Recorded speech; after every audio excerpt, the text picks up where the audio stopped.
to explain that. Thank you.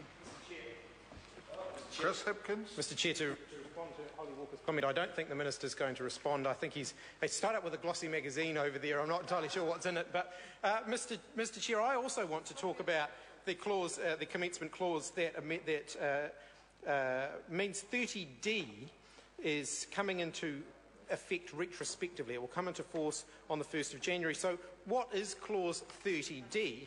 And we have to turn to clause 30D to find that 30D amends Schedule 5 of the Principal Act.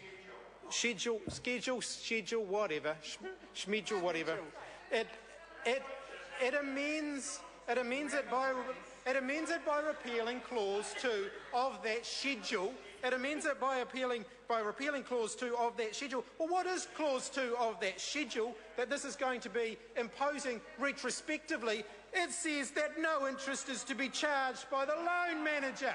No interest in it, and they're repealing it retrospectively. This is the party that promised us they weren't going to reintroduce interest of any form on student loans, and yet they are repealing retrospectively in the commencement clause of this bill a clause in the schedule that says no interest shall be charged by the loan manager. So we should rename this bill, in fact. It should be another broken promise by the National Party bill. And not only are they going to break the promise, they're going to do it retrospectively under the commencement clause of this bill. It imposes that retrospectively.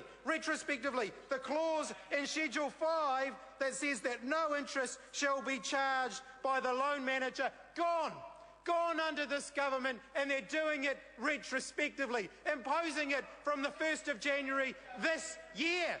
That would make it a new record for a broken promise by the national government less than 2 months effectively after an election, doing away with an election promise. Even though we're now 4 or 5 months after an election, they're going to break their promise retrospectively by repealing this clause here in Schedule 5 that says that no interest shall be charged by the loan manager. They are repealing it retrospectively. So this has actually now become one of the major clauses, this commencement clause that imposes this change retrospectively, now one of the major clauses in this bill, because it's a broken promise by the national government, and they're trying to sneak it through retrospectively under this commencement 1A, which says that section 30D is deemed to have come into force on the 1st of January 2012. The clause that says no interest to be charged by the loan manager is being repealed retrospectively.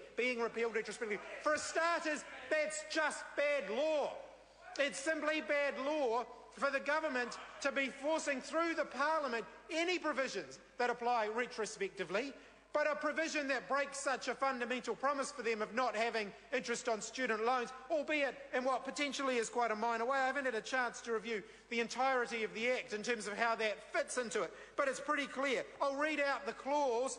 The loan manager must not charge interest in relation to any loan advance made by the loan manager in accordance with this schedule. Now, that's pretty fundamental.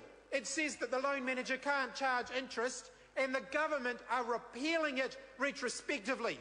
They are doing away with that element of the interest-free student loan scheme retrospectively, going back to the beginning of the year. That clause will take effect. That is a broken promise by this national government. It's no wonder they didn't want to debate this part of the bill. It's no wonder nobody in the National Party is willing to leap up and take a call. It's no wonder the Minister isn't willing to take a call and say why it is that this needs to apply retrospectively. Because regardless of whether it breaks the promise, and I think it's outrageous that the National Party are breaking that promise, regardless of that, any clause in a bill that applies retrospectively needs to be explained and needs to be justified. And that is what the committee stage of the House is all about. It is where we go through bills brought before the House clause by clause, and we are now on to the commencement clause, and the government, the Minister and the Chair, needs to stand up and explain why this clause needs to apply retrospectively. This clause that effectively removes the restriction on the loan manager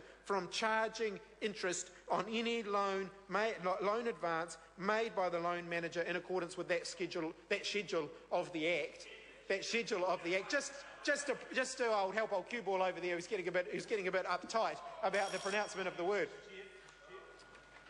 Grant Robertson. Mr. Chair, my colleague Mr. Hipkins has raised what